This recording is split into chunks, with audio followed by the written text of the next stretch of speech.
श्री स्वामी समर्थ. मित्र हो, काय तोटा आहे आपल्या भाग्याला, सद्गुरूंचे पाय आहेत डोके ठेवायला. काय भीती आहे आपल्या साऱ्यांना, गुरु माऊली आहे मार्गदर्शनाला. जरा का थोडेही भटकणार, माऊली लगेच डोळे वटारणार. हाताशी धरलंय आपल्याला, आहे का हिंमत काळाची तरी जवळ यायला. ब्रह्मांड ही थरथरते पाहून माझ्या गुरु माऊलीला. अनंत जन्मीचे पुण्य आलय फळाला. जसा आईचा आधार तान्या लेकराला, तसा गुरु माऊलीचा आपल्याला. नुसते दर्शनही पुरे होते पतिताने पावन व्हायला. म्हणूनच कायम लक्षात ठेवा, श्री स्वामी समर्थ माऊली हे आपल्या कायम पाठीशी आहेत. फक्त एकदा स्वामींना हाक द्या, ते तुमच्यासाठी नक्कीच धावून येतील. त्यामुळे असेच स्वामी संदेश ऐकण्यासाठी आत्ताच आपल्या व्हिडिओला लाईक करा व चॅनलला सबस्क्राईब करा. भाग्यवंत ठराल. श्री गुरुदेव दत्त. श्री स्वामी समर्थ. स्वामी म्हणजे एका दिव्याने दुसऱ्या दिव्याला प्रज्वलित केलेला क्षण.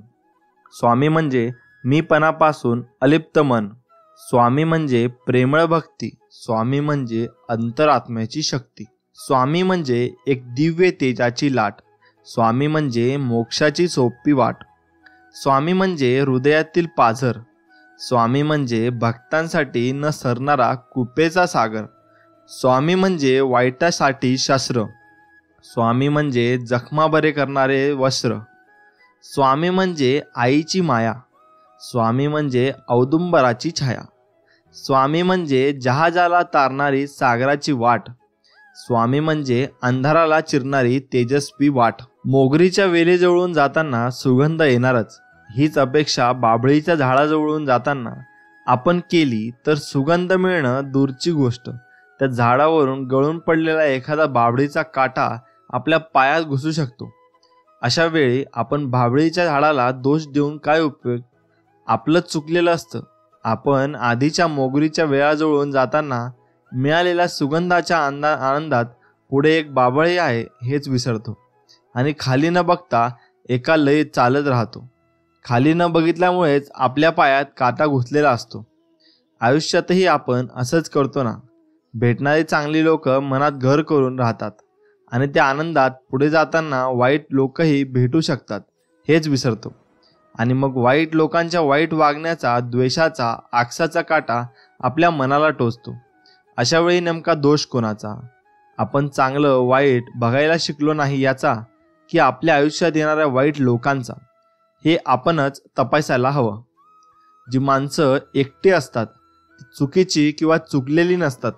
ती माणसं स्वाभिमानी असतात, इतरांचा विचार करणारी असतात, समोरच्याच्या सुखासाठी दूर आलेली असतात, नातं टिकवण्यासाठी प्रयत्न करून हरलेली असतात, प्रामाणिक राहून दुखावलेली असतात, समोरच्याला नको आहे, नातं नको आहे, आपली सोबत म्हणून दूर निघून आलेली असतात. एकटी असणारी माणसं चुकीची किंवा चुकलेली नसतात, बस त्यांना कुणी समजून घेणारं नसतं. स्वामी लीला. आपल्या हातून चांगले काम होतात तेव्हा समजून जा की ही किमया स्वामींची आहे. इतरांना झालेला त्रास पाहून आपल्याला जर त्रास होत असेल तर समजून जा की आपलं मन स्वामीमय होत आहे. जीवनात सुख दुःख येणारच, पण सुख आल्यावर स्वामींना विसरू नका आणि दुःख आल्यावर मुखातून स्वामी नाव सोडू नका. मग बघा सुखाची पुरणपोळी आणि दुःखाची होळी कशी होते ती. स्वामी म्हणतात, जेव्हा तू चांगलं काम करशील तेव्हा मी तुझ्या सोबत आहे, आणि वाईट काम करताना मात्र लक्ष असू दे, कारण स्वामी तुला बघत आहे. ही प्रचिती आहे. परिवार आनंद राहण्यासाठी प्रत्येकाने पाळावयाचे काही नियम. एका वेळेस एकाने चिडावे.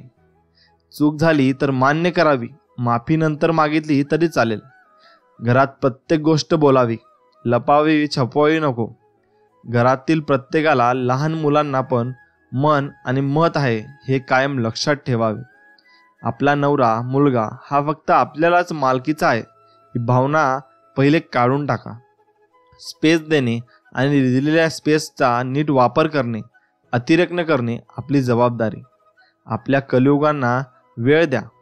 दुसऱ्यांच्या कलागुणांचं कौतुक करा. दुसरे आपलं कौतुक करत नाहीत ह्याचा विचार करू नका. थोडं दुसऱ्यांसाठी काही केलं तर काही फरक पडत नाही.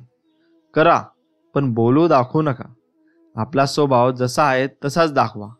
आपण खूप काहीतरी विशेष करतोय असा समज मनातून काढून टाका. बोला, विचार करा, पण सगळं घरात माहेरच्यांचा ह्यात अजिबात ओढू नका. त्यांना सांगून त्रास दोघांना होणारच.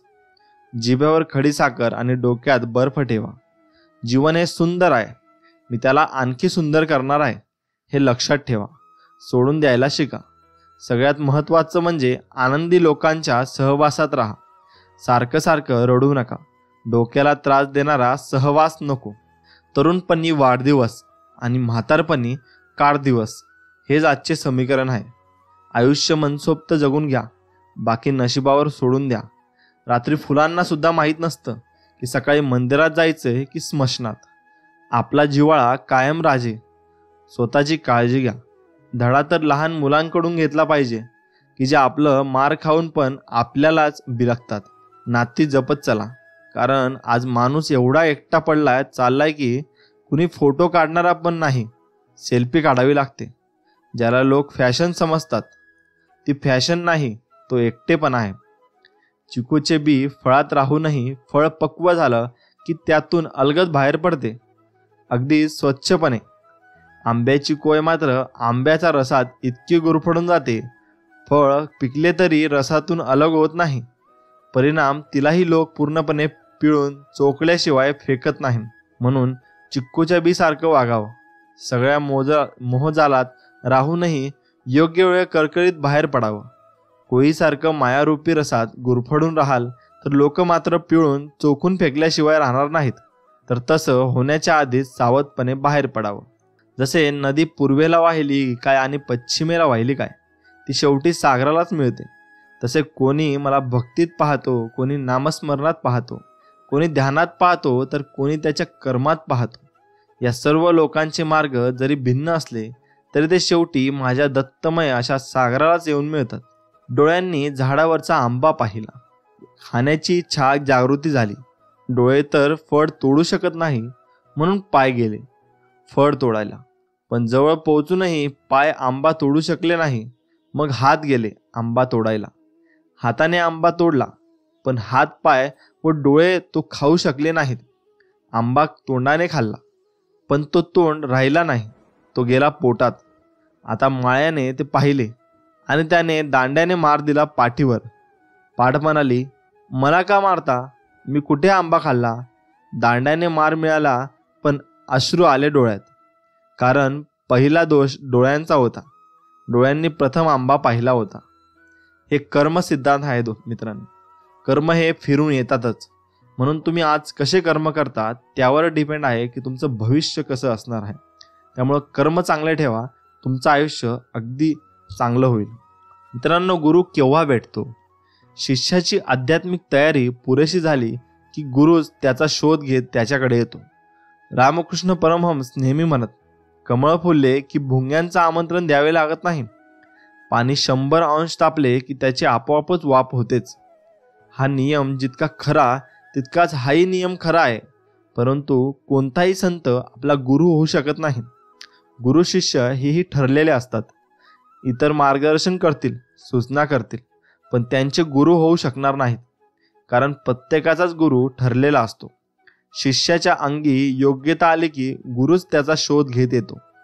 जोपर्यंत मानवी गुरु भेटत नाही तोपर्यंत ग्रंथांनाच आपले गुरु मानावे, हेही तितकं खरं आहे. कटू सत्य. आईला सर्वाधिक अपमानाचा तो क्षण वाटतो जेव्हा आपला मुलगा आपल्या पत्नीसमोर तिच्यावर डोळे ओरडतो, डोळे वटारतो. बाबांनो, लक्षात ठेवा, जगातील सर्व नात्यांमध्ये आईचे नाते सर्वश्रेष्ठ असते. कारण त्याचं वय हे सर्व नात्यांमध्ये 9 महिन्यांनी अधिक असतं. आई कशीही असू द्यात, तिला आनंद देता आला नाही तरी किमान दुःख तरी देऊ नका. मनुष्य देह हा दुर्लभ. एकदा एका राजाने खुश होऊन लोहाराला चंदनाची बाण भेट दिली. लोहाराला चंदनाच्या झाडांच्या किमतीचे नॉलेज नव्हते. त्यामुळे त्याने त्या झाडांना कापून त्याला कोळसा करून विकला. हळूहळू संपूर्ण बाग रिकामी झाली. एक दिवस असेच राजा त्याच्या घराकडून जात होता. राजाला वाटले लोहार आता खूप श्रीमंत झाला असेल. परंतु प्रत्यक्ष पाहिल्यावर लोहाराची परिस्थिती पहिल्यासारखीच आहे असे दिसले. राजाला आश्चर्य वाटले. सत्य समजल्यानंतर राजाने त्याला विचारले, तुझ्याकडे एखादे लाकूड शिल्लक आहे का? तेव्हा लोहाराने कुऱ्हाडीचा दांडा दाखवला. राजाने त्याला चंदनाच्या व्यापाराकडे पाठवले. तेव्हा त्या छोट्याशा तुकड्याचे त्याला खूप पैसे मिळाले. लोहार खूप रडू लागला. त्याने राजाला अजून एक बाग देण्याची विनंती केली. तेव्हा राजा म्हटला, अशी भेट वारंवार भेटत नाही. मित्रांनो, आपले आयुष्य त्या लोहारासारखेच आहे. मानवी जीवनाच्या मूल्यांचे महत्त्व आपल्याला जीवनाचे शेवटचे श्वास चालू असताना समजते. पण त्यावेळेस आपण म्हणतो, देवा मला अजून थोडा वेळ दे, परंतु वेळ मिळणे अशक्य असते. मानवी जीवनात अनमोल आहे असे जीवन परत मिळणार नाही. तात्पर्य, या जगात एका नंबराची दुर्लभ गोष्ट कोणती असेल तर ती म्हणजे मनुष्य देह. त्या देहाचा कोळसा करायचा की चंदन हे आपण ठरवायचे. पावसात भिजणाऱ्या उंदराच्या पिलांना एका कबुतराने आपल्या पंखाखाली रात्रभर आसरा दिला. सकाळी त्या कबुतराला उडताही येत नव्हतं, कारण ज्याला आसरा दिला त्या उंदराच्या पिल्लांनी रात्रभर कबुतराचे पंख कुरतडले होते. म्हणून आसरा कोणाला द्यावा हेही महत्त्वाचे आहे. एक गरीब वारकरी पंढरपूरला चालला होता. मोठ्या कष्टाने तो पायी चालला होता. वाटेत एक रेल्वेचे फाटक लागले. ते बंद होते म्हणून तो थांबला. इतक्यात तिथे एक मोटार येऊन उभी राहिली. आता एक मोठा श्रीमंत माणूस बसला होता. तोही पंढरपूरला चालला होता. वारकऱ्यांच्या मनात आले, देवा तुझी एवढी निस्सीम भक्ती मी करतो, परंतु माझी ही दशा आणि हा लबाड व्यापारी याला मात्र तू ऐश्वर्य देऊन आरामात पंढरपूरची यात्रा घडवतोस. काय तुझा हा न्याय? एवढ्यात मोटारीचे दार उघडून 2 नोकरांनी त्या माणसाचे हात आपल्या खांद्यावर घेऊन त्याला खाली उतरवले. तो पांगळा होता. वारकऱ्याने विचार केला, पांगळा होऊन आरामात पंढरपूरला जाण्यापेक्षा गरिबीत पायी जाणे बरे. आपल्याजवळ जे नाही ते ज्यांच्यापाशी आहे तो सुखी असला पाहिजे. जे आहे आपण धरून चाललो पण तसा तो नसतो, त्याचे दुःख आपल्याला माहीत नसते. हे मात्र लक्षात ठेवा. आयुष्यातला GST आयुष्यातल्या वाटचालीमध्ये सतत आनंदी राहिलं पाहिजे. ज्या मार्गावरून जाऊ तिथे उपयोगी ठरलं पाहिजे. आयुष्याचा प्रत्येकच टप्पा हा मजेशीर असतो, ज्याची किंमत अनुभवली पाहिजे. शक्य होईल तिथे आयुष्यात GST लावला पाहिजे. अर्थात G म्हणजे गुड थिंकिंग, चांगले विचार. S म्हणजे सिंपल लिव्हिंग, साधं राहणीमान. T म्हणजे टेन्शन फ्री लाईफ, तणावमुक्त जीवन. झोप, मृत्यू आणि जीवन प्रवास. तसं पाहिलं तर आपल्याला झोपेत असताना काही कळत नाही. आपण मरतो तेव्हा काही कळण्याचा प्रश्न उद्भवत नाही. दोन्हीही गोष्टी आपल्या नियंत्रणात नसलेल्या. मग झोपू आणि मृत्यू यात काय फरक आहे? झोप म्हणजे अर्धा मृत्यू आहे आणि मृत्यू म्हणजे पूर्ण झोप आहे. अनिश्चिततेनं ठासून भरलेलं आपलं आयुष्य आपल्यालाच नादात चालत राहतं. रोज सकाळ होते, दुपार होते, संध्याकाळ होते, रात्र होते. काही न करता नुसतं बसून राहिलं तरी वाढणारं वय काही थांबत नाही. म्हणजे शारीरिक कृती थांबवली तरी शारीरिक जडणघडण किंवा स्थित्यांतर थांबत नाही. आणि या जीवन प्रवासात कुणी रडून स्वतःच्या मनाची समजून काढणं तर कुणी हसून आपलं दुःख लपवतं. कुणी नशिबाला दोष देतं, कुडत तर कुणी जो भी होगा देखा जाएगा म्हणत आपल्याच मस्तीत जमतं. तऱ्हेतऱ्हेने प्रवासी, त्यातून जोडली जाणारी माती, त्या अनुषंगाने येणारं ताणतणाव, आजार, दुखणी, खुपणी, कुणाचं कुणाला सोडून जाणं. जीवन प्रवासातली ही सारी स्थित्यांतर पूर्ण ज्ञान असूनही किती पॉझिटिव्ह असतो ना आपण. हे माझं, ते माझं किती करतो ना आपण. कदाचित त्यामुळेच आपल्या अपेक्षा वाढत जातात आणि म्हणूनच पाठोपाठ अपेक्षाभंगाचं दुःख येतं. जीवन जगताना खरं तर कंडक्टरसारखं राहता आलं पाहिजे. रोज वेगळे प्रवासी सोबत आहेत, पण प्रत्यक्षात कुणीही आपलं नाही. रोजचा प्रवास आहे, पण प्रत्यक्षात आपल्याला कुठेही जायचं नाही. ज्यातून प्रवास करायचा आहे ती बसही आपली नाही. बँकेत असलेले पैसेही आपले नाहीत. ड्युटी संपल्यावर सारं काही सुपूर्द केलं की झालं. हे लक्षात ठेवा. कंडक्टरसारखंच आपलं जीवन आहे. लाखो क्षण अपूर्ण पडतात आयुष्याला दिशा देण्यासाठी. आपली एक चूक कारणीभूत ठरते ते दिशाहीन करण्यासाठी. किती कष्ट घ्यावे लागतात यशाचं शिखर चढण्यासाठी. क्षणभर गर्व कारणीभूत ठरतो वरून खाली पडण्यासाठी.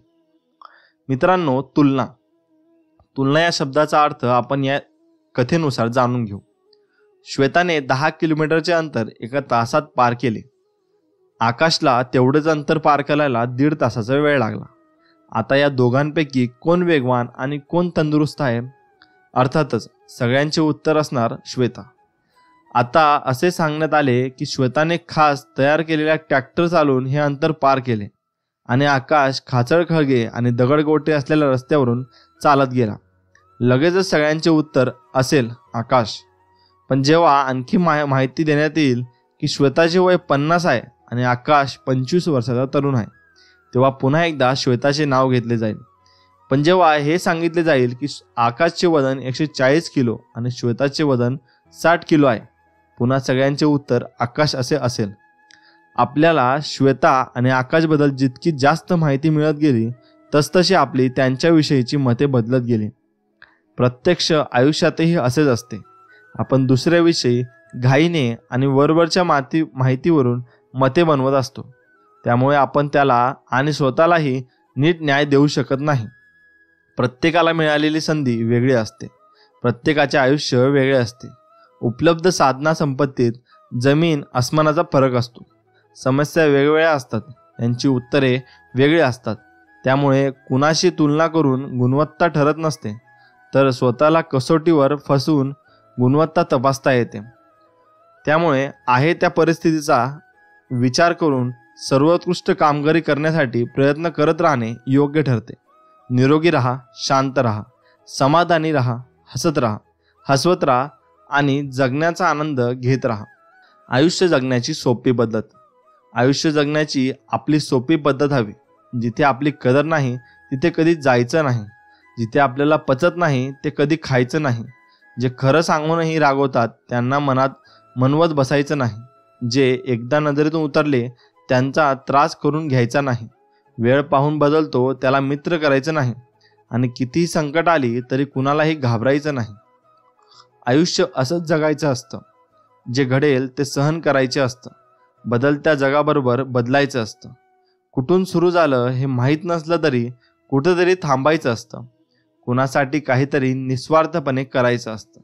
स्वतःच्यापेक्षा सुखापेक्षा इतरांना सुखवायचे. दुःख आणि अश्रूंना मनात कोंडून ठेवायचं असतं. हसता नाही आलं तरी हसवायचं असतं. पंखामध्ये बळ आल्यावर घरटं सोडायचं असतं. आकाशात झेपावूनही धरतीला विसरायचं नसतं. मरणानं समोर येऊन जीव जरी मागितला तरी मागून मागून काय मागितलंस असं म्हणायचं असतं. इच्छा असो वा नसो जन्मभर वाकायचं असतं. पण जग सोडताना मात्र समाधानाने जायचं असतं.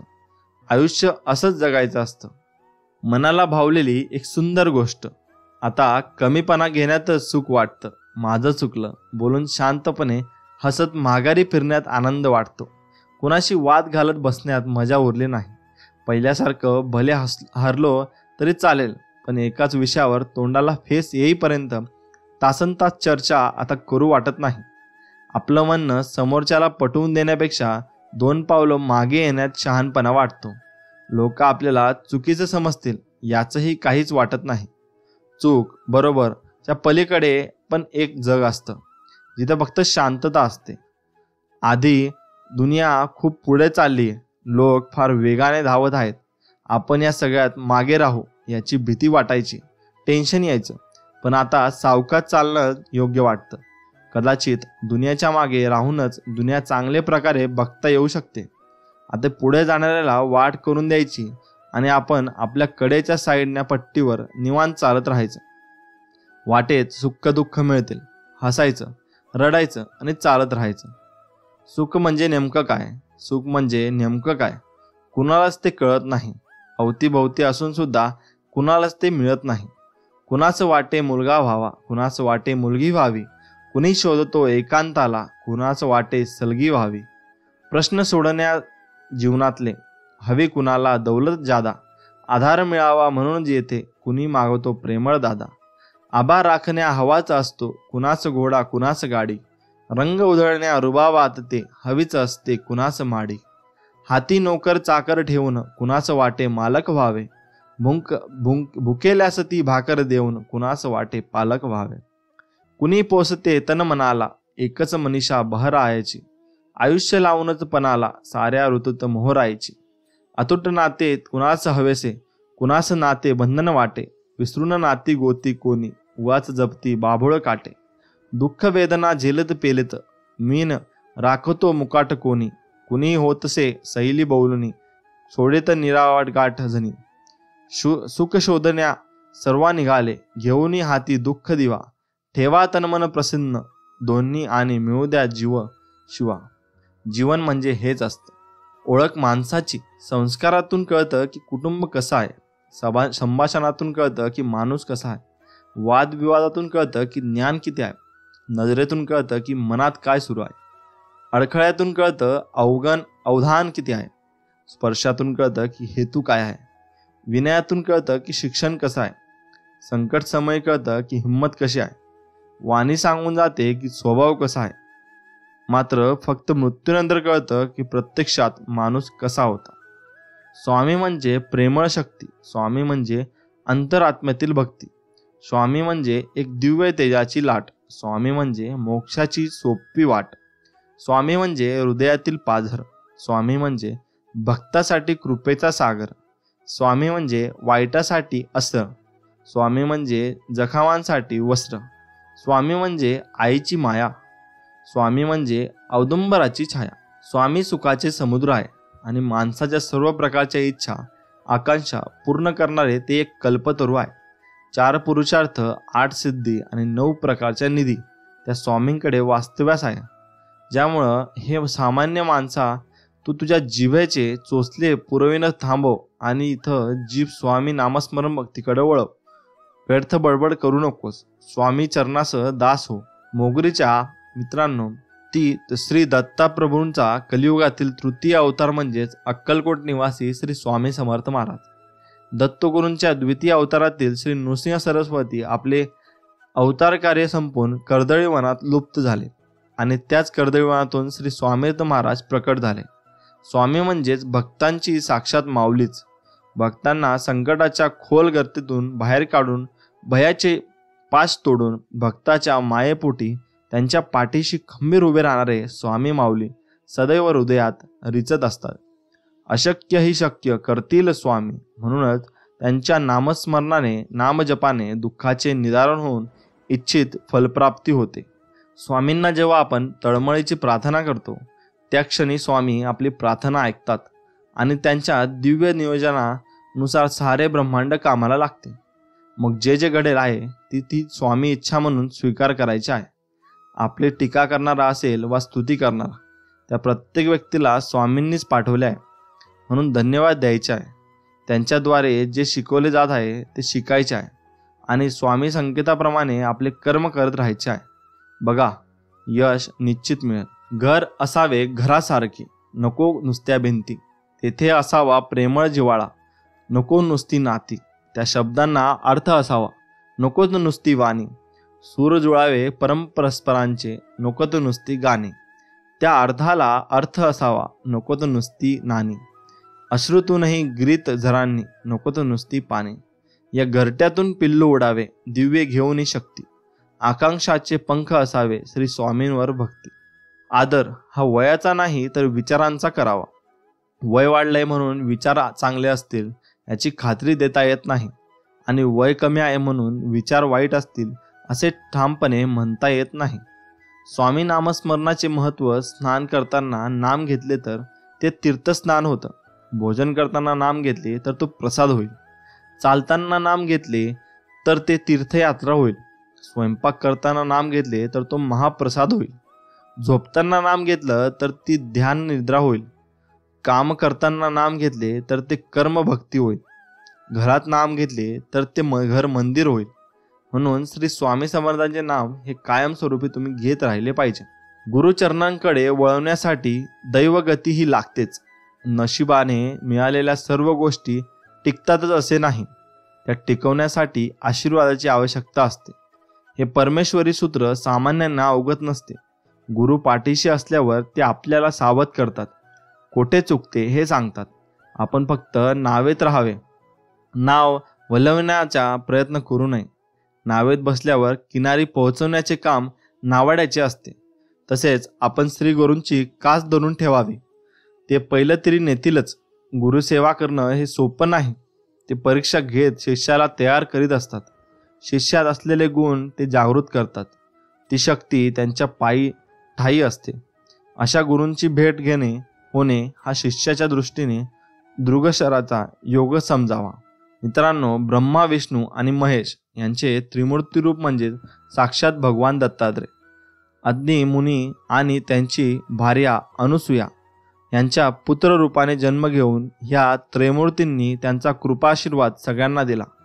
श्री दत्तगुरूंच्या लीला अपार आहेत. श्री भक्तवत्सल आहेत. केवळ त्यांच्या स्मरणांनी जीवनाचे सार्थक होते. त्यांच्या ह्या मंत्राचा नियमित जाप इच्छफल प्राप्तीसाठी मोलाचा आहे. भगवान दत्तात्रय कृपानिधान आहेत. त्यामुळे संकल्पपूर्वक आणि श्रद्धेने केलेल्या सेवेला उचित फलप्राप्तीही होते. माझा देव सवर समर्थ आहे. माझा देव अत्यंत प्रेमळ आहे. माझा देव अत्यंत कृपाळू व समाशील आहे. माझ्या देवाकडे अकारण कारुण्य आहे.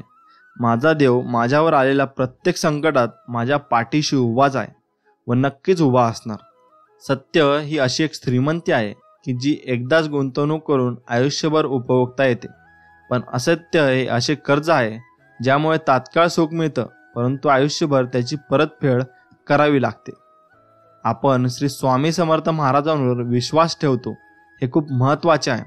परंतु आपले कार्य आणि कर्म असे असावे की श्री स्वामी समर्थ महाराज आपल्या प्रार्थनांवर विश्वास ठेवण्यात प्रारंभ करतील.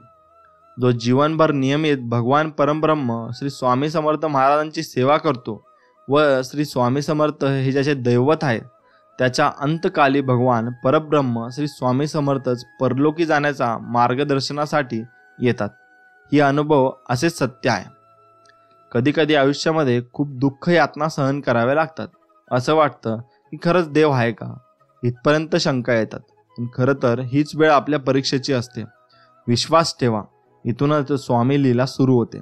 इथूनच खेळ सुरू होतो. फक्त विश्वास तुटू देऊ नका.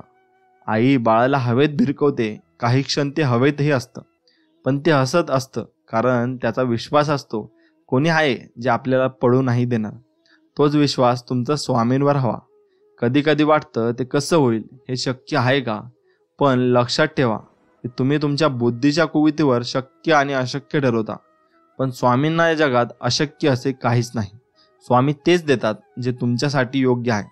फक्त तुमचा त्यांच्यावर विश्वास असला पाहिजे. उंदीर दगडाचा असेल तर सर्व त्याची पूजा करतात. जर तो जिवंत असेल तर त्याला त्या मारल्याशिवाय चैन पडत नाही. जर साप दगडाचा असेल तर सर्व त्यांची पूजा करतात, पण तो जिवंत असला तर त्याला जागीच ठार मारतात.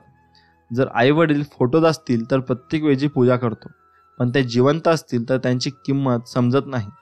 फक्त हेच मला समजत नाही, सजीवापासून इतका द्वेष आणि दगडाबद्दल इतकं प्रेम का आहे?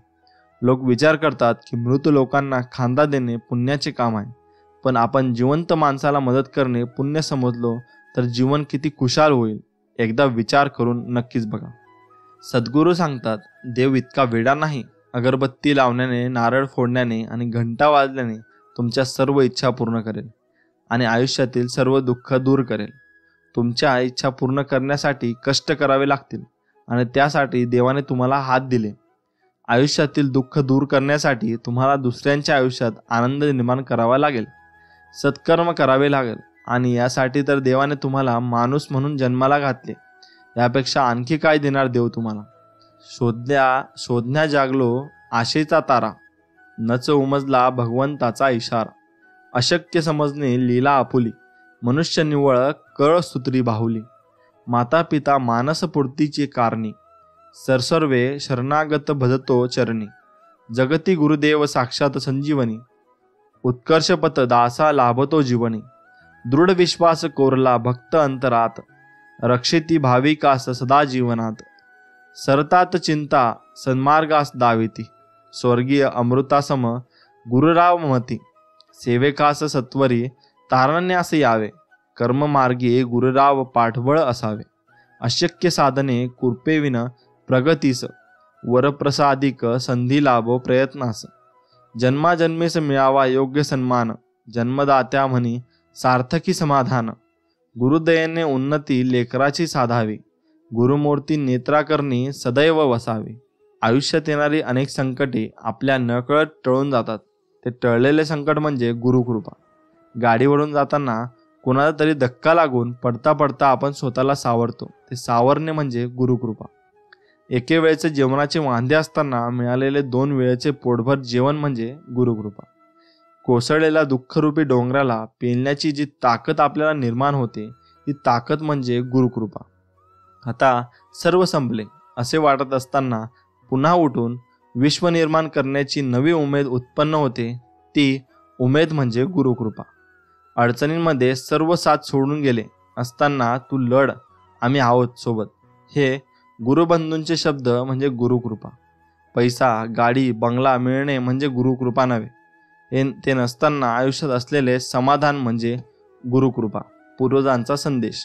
माणुसकी घरातील तिजोरी आहे, गोड शब्द घरातील धनदौलत आहे, शांतता घरातील लक्ष्मी आहे, आत्मविश्वास घरातील देवस्थान आहे, दुजाभाव विसरणे घरातील तेजस्वी समय आहे, पैसा घराचा पाहुणा आहे, गर्विष्ठपणा घराचा वैरी आहे, अहंकार घराचा सर्वनाश आहे, आतिथ्य घराचे वैभव आहे, नम्रता घराची प्रतिष्ठा आहे, व्यवस्था घराची शोभा आहे, समाधान घराचे सुख आहे, सदाचार घराचा सुगंध आहे, चारित्र्य संपन्नता घराची कीर्ती आहे, प्रभूंचा वास अशाच घरात नेहमी आहे.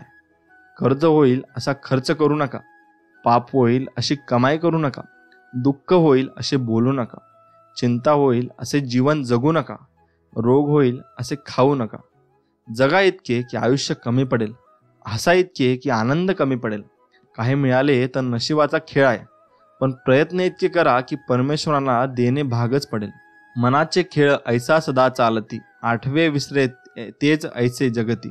भूतकाळाची भूते आणि स्वतः पुढती, उगा ते निर्माण करी दुःख चित्ती. भविष्याचे स्वप्न मनोरे बांधी चित्ती, आणिक उगा चिंता करी अति. दास म्हणे भार घालावा तो स्वामीवरती, मनाची स्थिर करावे स्वामी चरणावरती. हे स्वामी समर्था, मला तुझ्या चरणात जागा दे. अहंकार कोणाला चुकलेला नाही, त्याचे पण 2 चेहरे असतात, एक स्वाभिमान आणि दुसरा गर्व. अहंकाराचं रूपांतर जेव्हा स्वाभिमानात होते तेव्हा कर्तृत्व जन्माला येतं, आणि जेव्हा तो गर्वाचं रूप धारण करतो तेव्हा तो फक्त विनाशाला निमंत्रण देतो. स्वामींनी आपल्याला जे काही दिले आहे त्यामध्ये सुख म्हणून आनंदाने राहणे महत्त्वाचे असते. मोठेपणा काही कामाचा नाही. जैसे ठेविले स्वामी तैसे राहावे आनंदाने आपण. जगाचा तो पालनहार आणि आपण त्याचे दास. हेचे किती थोर भाग्य आपले, आणि सोबत आहेत स्वामी महाराज. श्री स्वामी समर्थ. नित्य स्मरावे स्वामींना, दत्त स्वरूप ते निरंकार. रोज विसरावा तो अहंकार, काम क्रोध करतो सर्वनाश. अतिलोभात होतो विनाश, हृदयात ठेवा भाव निस्वार्थ. अनुभवा स्वामी सुख ते परमार्थ. मितभाषी असतो सदा सुखी, व्यर्थ बोलेल तो होईल दुखी. समर्थ नामास रोज स्मरावे, माय बापास कधी न बुलावे. मनुष्य जन्म मिळतो एक वार, स्वामी नामात सुख ते अपरंपार. देह भाड्याचे ते घर, मी जीज उगा चरचर. जावे सद्गुरु समोर, ठेवी पायांवर शिर. म्हणे माझा मी मालक, अरे गुरु देहाचा चालक. काही येईना डोक्यात, जागी वासनेची भूक. घेतो जमीन जुमला, गाडी बांधीन जमला. पण कळेला अभंग, इथे मालक पांडुरंग. तुझ्या श्वासाचा व्यापार, त्याचा नित्य व्यवहार. सारे कर्म गुरु धुई, तुला देणे घेणे नाही. त्याचा व्यापार थांबला, तुझा श्वास रे संपला. काय घेऊनही जाशील, भोग प्रार्थनाचे फळ. घाल सद्गुरूंना साध, मिळे तात्काळ प्रतिसाद. आज सद्गुरूंची आण, देहावरी तुळशी पान. सद्गुरूंचरणी अर्पण. श्री सद्गुरू स्वामी समर्थ. आपलं मन काही कारणांनी जेव्हा अस्वस्थ असतं त्यावेळी शांत राहावं, कुणाशीही काही बोलू नये. अशा वेळी डोळे आतून मनातल्या मनात स्वामींचे नामस्मरण करावं. एक लक्षात घ्या, आपले श्री स्वामी गुरु आपल्यासोबत सतत असतात. त्यांना आपल्या अस्वस्थतेचं कारण माहीत असतं. काही वेळा आपल्याला काही गोष्टी त्यांना शिकवायच्या असतात. नामस्मरण सुरू केल्यानंतर काही वेळात आपल्या अस्वस्थतेचे ढग विरून जातात. मनाला प्रसन्न वाटतं. अनेक प्रश्नांची उत्तरे आपल्या अगदी सहजगत्या मिळतात. खूप काही शिकवाव्यास मिळतं. म्हणून ज्यावेळी मन अस्वस्थ असेल त्यावेळी कुणावरही राग न काढता नामस्मरण करणं हा एक चांगला उपाय मार्ग आहे. घरातून बाहेर पडताना आपल्या देवघरातील देवाला नमस्कार करूनच बाहेर पडा आणि घरी परत आल्यावरही देवाचं दर्शन घ्या. कारण तो भगवंत तुम्ही घरी यायची वाट पाहत असतो. आपल्या घरी असा नियम बनवा की जेव्हा कधी तुम्ही घरातून बाहेर पडता तेव्हा देवासमोर क्षणभर थांबून, हे परमेश्वरा, तुम्ही माझ्यासोबत चला असं म्हणा. कारण तुमच्या हातामध्ये भलेही लाखांचं घड्याळ असेल, परंतु त्यावर दाखवणारी वेळ ही फक्त त्या भगवंताच्याच हातात आहे. हे कायम लक्षात ठेवा आणि श्री स्वामी समर्थांची भक्ती कधी सोडू नका. त्यांच्या भक्तीत कायम राहा आणि त्यांचे नाम हे तुमच्या ओठात ठेवा. स्वामी तुमच्या पाठीशी अगदी शेवटपर्यंत असतील व त्यांची भक्ती तुम्ही मनोभावने करा आणि दररोज स्वामी नावाचा जप करा. म्हणून स्वामी काय म्हणत असतात, तू माझं नाम घे, भिवू नकोस, मी तुझ्या सदैव पाठीशी राहील. मित्रांनो, आपले विचार हेच आपल्या भविष्याचा चेहरा आहे. नकारात्मक विचार केला तर प्रत्येक संधीमध्ये आपल्याला अडचणी दिसतात आणि सकारात्मक विचार केला तर प्रत्येक अडचणींमध्ये संधी दिसेल. कोणाच्याही सावलीखाली उभा राहिल्यावर स्वतःची सावली कधीच निर्माण होत नाही. स्वतःची सावली निर्माण करण्यासाठी स्वतः उन्हात उभे राहावे लागते. हातोडी आणि छन्नी हे घाव सोसल्याशिवाय दगडाला सुद्धा विशिष्ट आकार प्राप्त होत नाही. माणसाचे सुद्धा असेच आहे. भुकलेल्या अन्न देणे आणि दुःखी माणसाला हसवणे हे जगातील सर्वश्रेष्ठ दान आहे. जखमा वेगवेगळ्या असल्या तरी वेदना त्याच असतात. जगणे शिकावे लागत नाही, जगाकडे बघून शिकता आलं पाहिजे. जीवनात आज आलेल्या परिस्थितीशी जो संघर्ष करील त्यालाच उद्याचे सुख अनुभवास मिळेल. आयुष्यात सगळ्यांचं इच्छा पूर्ण होतील असे नव्हते. काही अपूर्ण असलेल्या इच्छा सुद्धा जगण्याची उमेद देतात. सुखाकडे कुणापुढे हात पसरू नका. वेळ वाया जाईल त्यापेक्षा दुःखाशी 2 हात करा. चांगली वेळ येईल. चुका दिसायला लागल्या की त्या स्वीकारायला हव्या, दुरुस्त करायला हव्या, ना की आपल्या दिसायला लागल्या म्हणून दुसऱ्यांच्या शोधायच्या नसतात. जीवनाप्राप्ती इच्छा आणि जिद्द असेल तर आलेल्या परिस्थितीवर पर्याय शोधायला वेळ लागत नाही. देवासमोर साखरेचा कण उचलून नेणाऱ्या मुंगीचा आत्मविश्वास आभाळापेक्षाही मोठा असतो. समाधान पाहिजे असेल तर ते कसंही मिळवता येते. दुःखाचे काय, ते आपोआपच येत असते. मित्रांनो, पुस्तकाच्या पलटणाऱ्या पानांपेक्षा आयुष्याची पलटणारी पाने ही खूप काही शिकून जातात. परिश्रमाचे पावित्र्य राखणारी माणसे बुद्धीच्या जोरावर जीवनातील कोणतीही स्पर्धा जिंकू शकतात. प्रत्येकाला आपला त्रास सांगून बसू नका, कारण प्रत्येकाच्या घरात औषध नसते, पण मीठ मात्र नक्की असते. क्रोधाला लगाम घालण्यासाठी मौनाचा इतका उत्तम मार्ग दुसरा नाही. दुर्जन मंडळीत बसण्यापेक्षा एकटे बसणे बरे आणि एकटे बसण्यापेक्षा सज्जन मंडळीत बसणे हे त्याहून बरे. प्रकाश सूर्या इतका प्रखर नाही म्हणून चंद्राने कधी उगवणे सोडलं नाही. कारण चंद्राला माहीत आहे सूर्य फक्त दिवसाच उगवतो, रात्र तर तो माझीच असते. देव म्हणत नाही की तुम्ही माझी पूजा कराच, मला माना. देव म्हणतो की तुम्ही माणसाशी माणसासारखे वागा, माणुसकीने राहा, प्रेम द्या, प्रेम घ्या, नीतीने वागा आणि तुम्ही माणसातला देव व्हा. जीवनातील प्रत्येक समस्या ही वाहतुकीच्या लाल दिव्याप्रमाणे असते. आपण थोडा वेळ प्रतीक्षा केली तर सिग्नल हिरवे बनतो आणि मार्ग सापडतो. 2 पैसा कमा कर साहब, तुम बाप से जवान लड़ाते हो, याद रखना, बाप जैसा बनने में तुम्हें जमाने लग जाएंगे.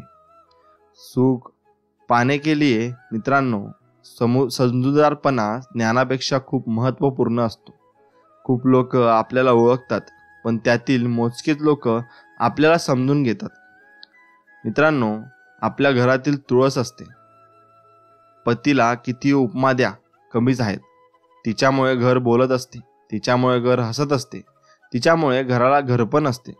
पण एक बोलू, खरं समाजात अशी काही माणसे आहेत, मी जवळून बघतो की त्यांना पत्नीचे महत्त्वच नाही, किंमतच नाही. बारकाईने विचार करा, तिने आपल्यासाठी तिचे घर सोडलेले असते. आपल्यासाठी. आपण तिच्यासाठी एक दिवस घर सोडून बघा, कळेल काय अवस्था असेल. आणि ती 4 दिवस आपल्या घरी नसेल तर बघा तुमच्या घरची अवस्था काय असेल. घर शांत राहील, शांत असेल. घर बोलणार नाही, चिडीचूप असेल. साधे तुमचे एखादे छोटेसे काम जरी बघितले तरी ते तुम्हाला होत नाही. जे रोजचे दिवस व्यवस्थित चाललेले असतात तिच्यामुळे. म्हणून एकदा अर्धांगिनीसाठी जरूर ऐका आणि तिच्यासाठी एक विचार करा. आजची कविता ही अर्धांगिनीसाठी. कविता कोणी लिहिली माहीत नाही, पण ज्याची असेल त्याला नमस्कार आहे. माप ओलांडून ती लक्ष्मी म्हणून आली. तिचे घर सोडून ती या घरची झाली. माझे घर तिचे म्हणून सहज तिने सावरले. पण माहेरच्या आठवणींचे किती हुंदगे तिने आवरले हे मला कधी कळलेच नाही. स्वतःची आवड, स्वतःची स्वप्ने बाजूला ठेवली. माझी स्वप्ने, माझी आवड मात्र जपत गेली. तिचीही काही स्वप्ने असतील, तिच्याही काही आवडी असतील, हे मी कधी विसरलंच नाही. नवीन रुचकर पदार्थ अनेकदा चाखले. कौतुकाचे बोल मात्र ती हातानेच राखले. क्वचित काही करपले, पण लगेच नाव ठेवले. पण ते करताना तिने किती चटके सोसले हे मला कधी जाणवलेच नाही. मी 4 पैसे कमावले, तिने 2दा वाचवले. माझ्या नकळत भविष्यासाठी साठवले. मी घर चालवतो, ती सांभाळते. चालवण्यापेक्षा सांभाळणे कठीण असते हे मला कधी समजलेच नाही. मी म्हणालो, मुले मोठी झाली, मार्गी लागली. ती म्हणाली, हो, चांगली निघाली, बापावर गेली. आपल्या संस्कारामुळे चांगली वागू लागली. पण त्यांना घडवताना ती किती रात्र जागली हे कधीच मला उमजलेच नाही. अशीच वर्ष सरत गेली. कोणाला काय हवे नको सारे बघत गेली. अर्धांगिनी म्हणून आयुष्यभर सोबत ती अशीच राहावी. पण तिच्या ऋणांची परतफेड कशी करावी हे मला कधी जमलेच नाही. मित्रांनो, एकदा आठवा आपली पत्नी, एकदा आठवा तिचे कष्ट, एकदा आठवा तिला डोळ्यासमोर आणि मग बघा मित्रांनो, ती आपलीच असते, आपल्यासाठीच आलेली असते. म्हणून तिचे थोडे तरी कौतुक करा. तिला समजून घ्या, आधार द्या, प्रेम द्या. बघा मग घर कसा हसेल, घर कसे फुलेल, प्रत्येक दिवस कसा आनंदात जाईल. मित्रांनो, आयुष्य जीवन म्हणजे एक खेळाचं मैदान आहे. या मैदानात प्रामुख्याने खेळला जाणारा खेळ म्हणजे कबड्डी. तुम्ही यशाच्या रेषेला हात लावताच लोक तुमचे पाय पकडायला सुरुवात करतात. सल्ला हे असे सत्य आहे जे आपण कधी गांभीर्याने ऐकत नाही. आणि स्तुती असा धोका आहे ज्याला आपण पूर्ण मन लावून ऐकतो. जिथे इतरांना समजावणे कठीण असते तिथे स्वतःच समजून जाणे चांगले असते. काही माणसे श्रीमंतीला सलाम करतात, काही माणसे गरिबीला गुलाम करतात. मात्र जी माणसं माणुसकीला प्रणाम करतात तीच माणसे खऱ्या जीवनाचा सन्मान करतात. आनंद पैशावर नाही तर परिस्थितीवर अवलंबून असतो. एक मुलगा फुगा घेऊन खुश होतो, तर दुसरा तो विकून, आणि तिसरा तो फोडून खुश होतो. जी व्यक्ती तुझ्या प्रगतीवर जळते तिचा तिरस्कार कधीच करू नका, कारण ती व्यक्ती स्वतःपेक्षा तुम्हाला उत्कृष्ट व्यक्ती समजून जळत असते. काही रस्ते ध्येयापर्यंत जात नसले तरी त्या रस्त्यावर आपल्या जोडीदारासोबत चालायचा थकवा कधीच येत नाही. कुछ लोग मेरे शब्दों से मेरे अंदर देखना चाहते हैं. वो नादान है साहब जो किनारे पर बैठकर समंदर देखना चाहते हैं. शब्दों को आठ पर रखकर साहब मन का भेद मत खोलो. मैं आंखों से सुनता सकता हूँ, तुम आंखों से बोलो. मित्रांनो, आयुष्य सुंदर आहेच, फक्त कुठे आणायचे आणि कुठे सोडायचे हे समजायला पाहिजे. आयुष्य सुंदर आहेच, फक्त कुठे बोलायचे आणि कुठे थांबायचे हे समजायला पाहिजे. आयुष्य सुंदर आहेच, फक्त कुठे हसायचे कुठे रुसायचे हे समजायला पाहिजे. आयुष्य सुंदर आहेच, फक्त किती सांगायचे आणि किती ऐकायचे हे समजायला पाहिजे. आयुष्य सुंदर आहेच, फक्त किती आठवायचे आणि किती विसरायचे हे समजायला पाहिजे. मित्रांनो, आयुष्य सुंदर आहेच, फक्त किती करायचे आणि कुणासाठी करायचे हे समजायला पाहिजे. ही जीवनाची, आयुष्याची, संस्काराची ही शिदोरी आपल्यासाठी घेऊन आलो आहे. चला मित्रांनो, सोडूया सुंदर विचारांची शिदोरी, सुंदर संस्कारांची शिदोरी. जे साधे सोपे असते ते छान असते, मग ते जगणे असो की वागणे असो. कुणाच्या चांगलेपणाचा इतका फायदा घेऊ नका की त्याला वाईट बनायला भाग पडेल. लक्षात ठेवा की वाईट वेळ नेहमी तोच बनतो जो पहिले चांगला बनून तुटलेला असतो. थोडे पहार सहन करायला शिकले पाहिजे, कारण आपल्यातही बऱ्याच अशा कमतरता असतात ज्यांना समोरची माणसे सहन करत असतात. खरे प्रेम करणारा तुमच्याकडे पैसा संपत्ती मागत नाही, त्याला तुमचा वेळ हवा असतो. नाते हे जगाला दाखवण्यासाठी नसते, मनापासून जे सांभाळते जाते ते खरे नाते असते. जवळीक दाखवणारा हा जवळचाच असतो असे नाही, हृदयापासून जो जवळचा असतो तोच आपला असतो. चुकतो तो माणूस आणि चुका सुधारतो तो देवमाणूस. एकमेकांविषयी आदर आणि कदर असेल तरच सगळी वचने आपोआप निभावली जातात. आपल्याकडे समस्या मुळापासून संपवली जात नाही, तात्पुरते उपाय केले जातात. परिणामी समस्या पुन्हा वर डोकं काढते. म्हणून समस्येच्या बेबूड करा, हेच हितकारक होईल. आयुष्यात येणाऱ्या प्रत्येक व्यक्तीला महत्त्व देत चला, कारण प्रत्येक व्यक्ती आपल्याला काही ना काही शिकवून जात असते.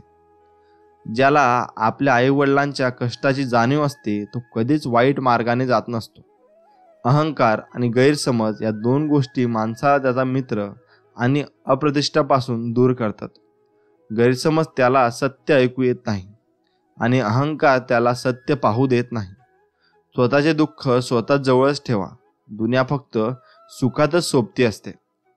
राहणारे घर किंवा घराचा दरवाजा कितीही छोटा असला तरी चालेल, पण हृदय आणि हृदयाचा दरवाजा मोठा असावा, कारण तिथेच नाती आश्रय घेतात. आपल्या व्यक्तीसाठी थोडी माघार घ्यावी लागली तरी हरकत नाही, पण त्यांच्याशी असलेले नाते कधी तोडू नका, कारण नाती जोडायला वर्षे लागतात आणि तोडायला काही क्षण लागतात. नुसता आपण विचार करू नका, ही दुनिया फक्त आपलीच नाही, दुसऱ्यांची पण तितकीच आहे. मनापासून खळखळून हसणाऱ्या चेहऱ्याला फक्त सौंदर्य असते, वय नसते. तुमच्या नशिबात आहे की कुठूनही तुमच्याकडेच येणार, आणि जे तुमच्या नशिबातच नाही ते तुम्हाला मिळूनही तुमच्याकडे राहणार नाही. परिस्थिती मारक नको असेल तर माणसाची पारख ठेवाच, कारण वाटीत खीर देऊन पाठीत खंजीर खुपसणारे भरपूर आहेत. जी माणसे मनाने साफ असतात त्यांच्याच मागे दुनियाभराचे ताप असतात. फक्त निर्मितांचा साप ठेवा. दिवस सगळ्यांचे बदलत असतात. कामापुरता नाती आणि थंडी घालवण्यासाठी केलेली शेकोटी फक्त जास्त काळ टिकत नसते. माणसाने श्रीमंतीचे कौतुक जरूर करावे, पण साधेपणाला दारिद्र्य कधी समजू नये. माणसे बदलत असतात, कालांतराने ती कशी असतात हे कळत असते. जेव्हा आपली वाईट वेळ असते तेव्हा लोकही वाईट वागतात, आणि चांगली वेळ आली की सगळे चांगले वागतात. दोष लोकांचा नाही तर वेळेचा आणि परिस्थितीचा आहे. त्यामुळे नेहमी लक्षात ठेवा, माणसे बदलण्यात वेळ वाया घालवू नका. त्यापेक्षा आपली परिस्थिती बदला आणि बाकी सगळे आपोआप बदलेल. मनुष्य फक्त ब्रह्मात जीवन जगतो. हा माझा, तो माझा, माझ्या जवळची भाजी. खरे तर तुमचीच फक्त वेळ आहे. ती तर चांगली असेल तर सर्व तुमचे, नाहीतर सर्व जवळचे असून सुद्धा दूरचे हे जीवनाचे सत्य आहे. जीवन तर जगायचे आहे, मग टेन्शन कशाला घ्यायचे, आणि ज्या गोष्टीमुळे आपल्याला त्रास होतो त्याकडे लक्ष का द्यायचे. मित्रांनो, तुम्हाला आपल्या व्यथा जिथे मांडा जिथे समाधान मिळेल, आणि आपला माथा तिथे टेकवा जिथे स्वाभिमान मिळेल. नाहीतर तुमचा व्यथा तुडवण्यात आणि माथा बुडवण्यात लोक खूप सराईत आहेत. हा मैसेज समाज में रहते हैं जहाँ सुंदरता को रंग से देखा जाता है, शिक्षा को नम्रों से देखा जाता है और सम्मान पैसा देकर दिया जाता है. बरोबर असणारे सर्व लोक तुम्हाला पाठिंबा देतीलच असे गृहीत धरू नका, कारण तुम्ही पुढे जात आहात याची भीती बरोबरच्या काही लोकांच्या मनात आहे. म्हणून परीक्षण करा, गृहीत धरणे सोडा, काळजी घ्या आणि आनंदी राहा. मित्रांनो, रंगच तो सगळ्या सुंदर रंगाने तुमचे आयुष्य रंगून जावं अशा रंगीन शुभेच्छा. रंगच तो पसरला की लाजलेला समजतो, सांडला की रागवायला लावतो, उडाला तर अपमान कळवतो, फिकट झाला तर खिन्नता पसरवतो, आकाशी उडला तर आनंद पसरवतो, विखुरला तर नाराजी पसरवतो, खुलला तर हिरवाई पसरवतो, उधळला तर उत्तमता पसरवतो. रंग तोच माणसाचे आयुष्य रंगवतो, सुखदुःखाच्या भावना खुलवतो. म्हणून रंगा आणि रंगवा. सगळ्यांना सुंदर रंगांनी आयुष्य रंगून जावं अशा तुम्हा सगळ्यांना रंगीन शुभेच्छा. मित्रांनो, आयुष्यामध्ये जीवनाचा प्रवेश करत असताना, जीवनाची वाटचाल करीत असताना आपल्याला अनेक कटू अनुभवांना सामोरे जावे लागते. मित्रांनो, बऱ्याच गोष्टींचा अनुभव आपल्या त्यामध्ये येत असतो आणि कधीकधी आपला पूर्ण दिवस तणाव मध्येच जात असतो.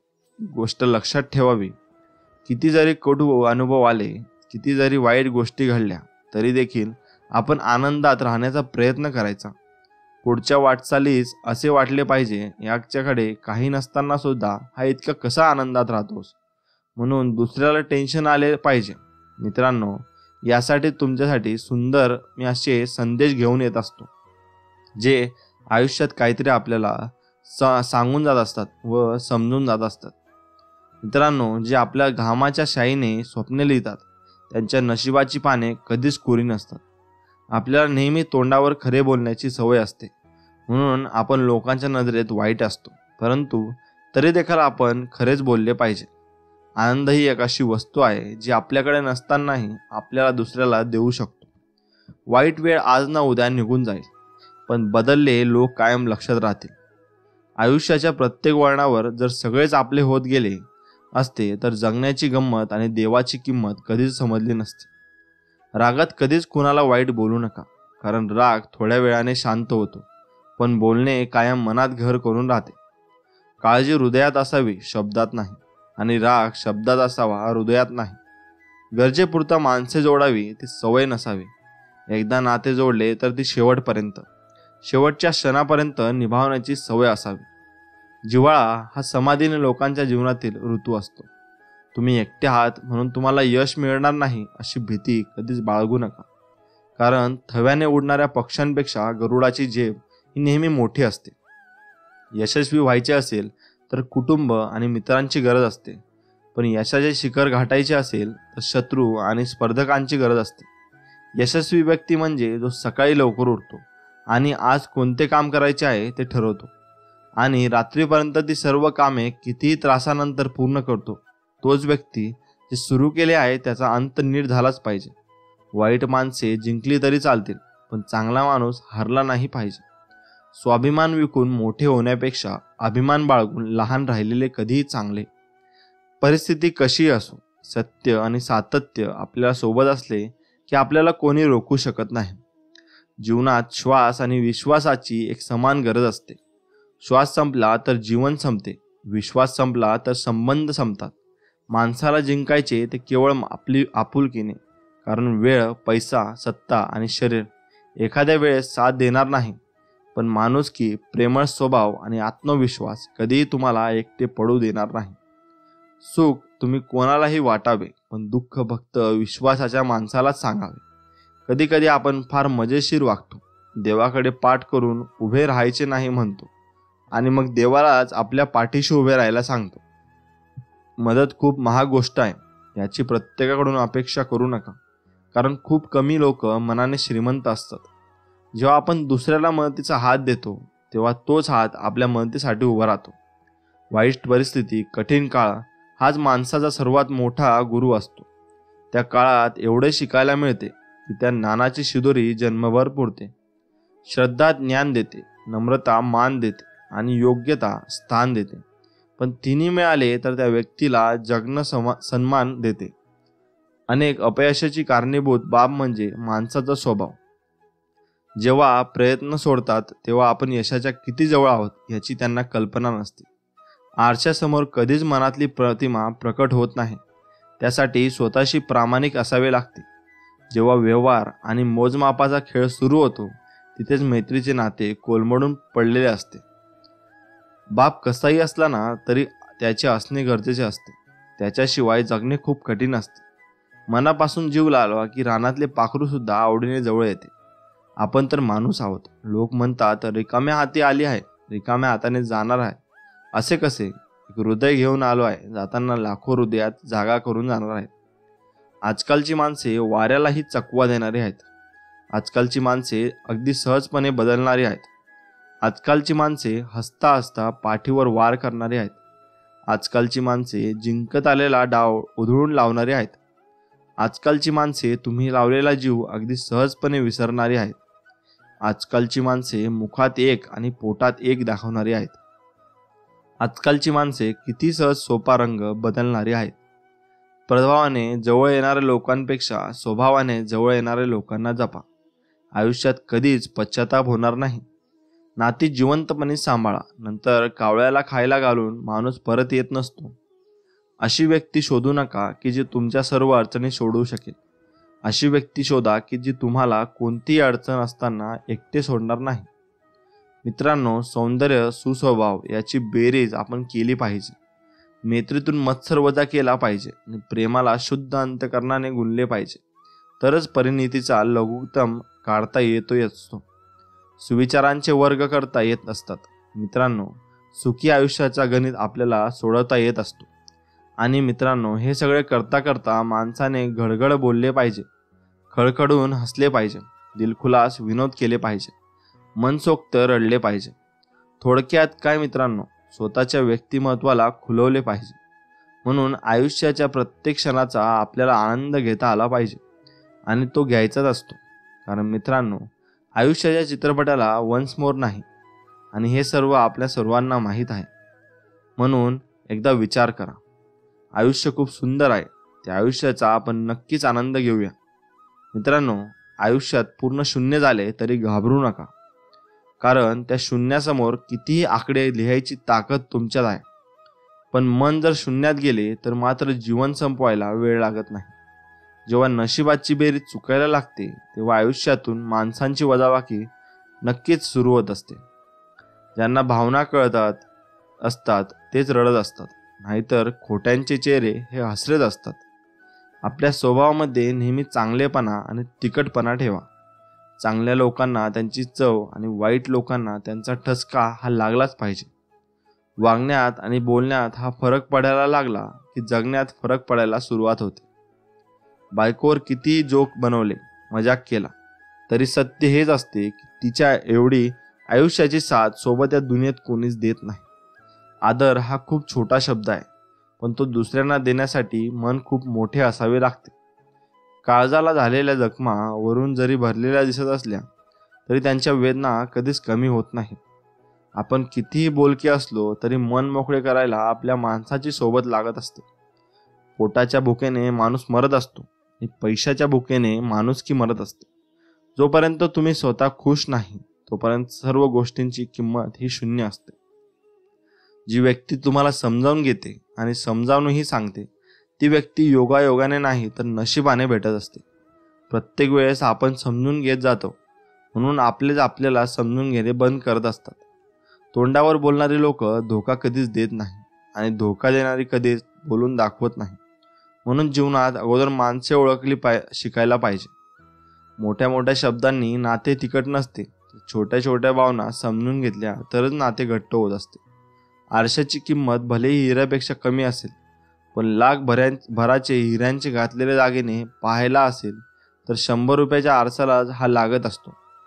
आपल्या चुकीचे खापर दुसऱ्यावर फोडण्यापेक्षा आधी आपले कुठे चुकले आहे ते तपासून बघायचे. कदाचित आपलीच चूक आहे हे लक्षात येईल. एखाद्या व्यक्तीला आपण किती जवळून ओळखत असलो तरी सध्या त्याच्या मनात काय चाललंय हे आपण कधीच ओळखू शकत नाही. माथावर पहिला हक्क हा फुलांचा असतो. मध चोरून पोळ्यामध्ये साठवणाऱ्या मधमाशांना त्यांचे श्रेय दिले जाते. समाजात असेच असते. कष्ट करणारी उपेक्षित राहतात आणि चोरून श्रेय घेणारी प्रसिद्ध होतात.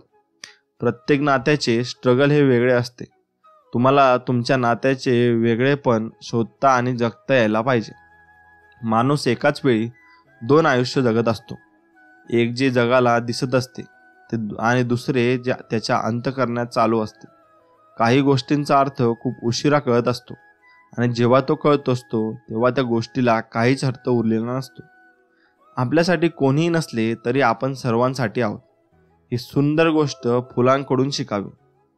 फुलांकडून कुणीही नसते, पण फुले ही सर्वांसाठी असतात. एक सोनारांचा मृत्यूनंतर त्याच्या कुटुंबावर दुःखाचे आभाळ कोसळले होते. त्याच्याकडे खाण्यापिण्यासाठी सुद्धा पैसे नव्हते. एके दिवशी सोनाराच्या पत्नीने आपल्या मुलाला नीलमणीचा एक हार दिला आणि म्हणाली, बेटा, हा हार घेऊन तुझ्या काकांच्या दुकानात जा. त्यांना सांग की हार विका आणि आम्हाला काही पैसे द्या. मुलगा तो हार घेऊन काकांच्या दुकानात गेला. काकांनी त्या हारकडे बारकाईने पाहिले आणि म्हणाले, बेटा आईला सांग बेटा आईला सांग की सध्या बाजारात खूप मंदी आहे. थोडे दिवस थांबून नंतर तो विकल्यास तुम्हाला चांगला भाव मिळेल. त्याला थोडे पैसे देत त्याचे काका म्हणाले, तू उद्यापासून माझ्याबरोबर दुकानात बसत जा. दुसऱ्या दिवसापासून तो मुलगा रोज दुकानात जाऊ लागला आणि तिथे बसून हिऱ्यांची आणि रत्नांची पारख कशी करावी ते शिकू लागला. थोड्याच दिवसात तो हिऱ्यांचा मोठा पारखी झाला. आपल्या हिऱ्यांची पारख करून घेण्यासाठी दूरदूरवरून लोक त्यांच्याकडे येऊ लागले. एके दिवशी त्याचे काका त्याला म्हणाले, बेटा तुझ्या आईकडून तो हार घेऊन ये आणि तिला सांग की आता बाजारात खूप तेजी आहे, त्याला चांगला भाव मिळेल. आईकडून तो हार घेऊन त्याने स्वतः त्याची पारख केली असता तो हार नकली असल्याचे त्याला आढळून आले. त्याला आश्चर्य वाटले. काका स्वतः हिऱ्याचे व रत्नांचे मोठे पारखी आहेत, मग त्यांनी आम्हाला हे का नाही सांगितले.